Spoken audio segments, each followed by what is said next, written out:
Hi, my name is Derek Fish. I'm demonstrating today for COMM3640 how to cope an inside corner of baseboard so that the fit is nicer. And rather than try to explain it, I'm going to demonstrate that actually doing it on a video. So I've made my cut. Which would be from the inside to be able to fit with the mating piece of baseboard. And so now, using a coping saw, I'm going to cope this corner. And so I'm going to follow the very edge outline of the baseboard.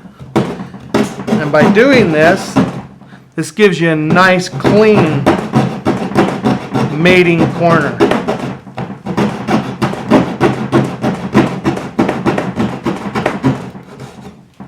So as you can see, we're just following the pattern on the baseboard itself.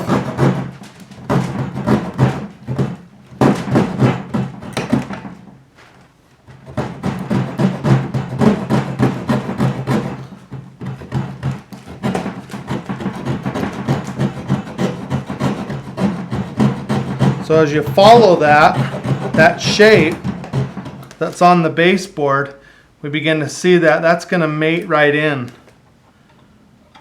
So let's continue. Let's cut this last half.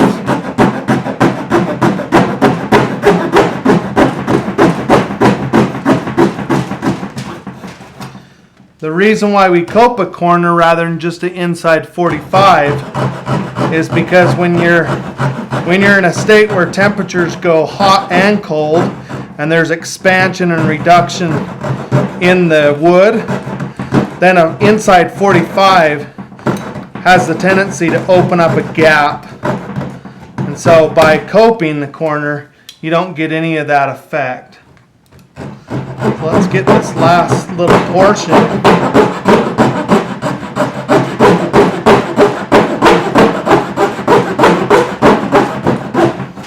And you'll be able to see how it fits together.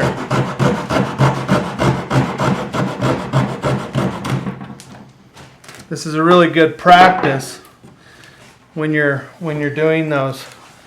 So there's the coped edge, and that fits nicely there together.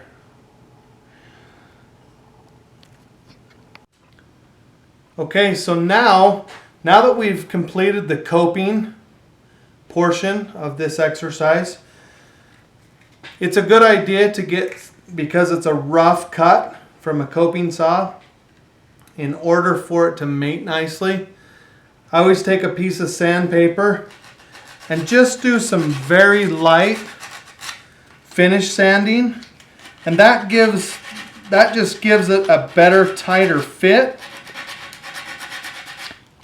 And I try to make that a common practice when I'm doing baseboard.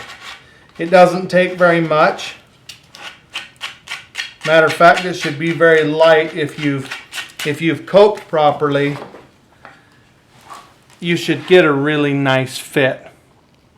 And so over time, in a cold season or a hot season, with the expansion and then reduction that happens in wood, you'll always get a nice fit. And of course, once that's completely finished and painted, that makes for a really nice corner.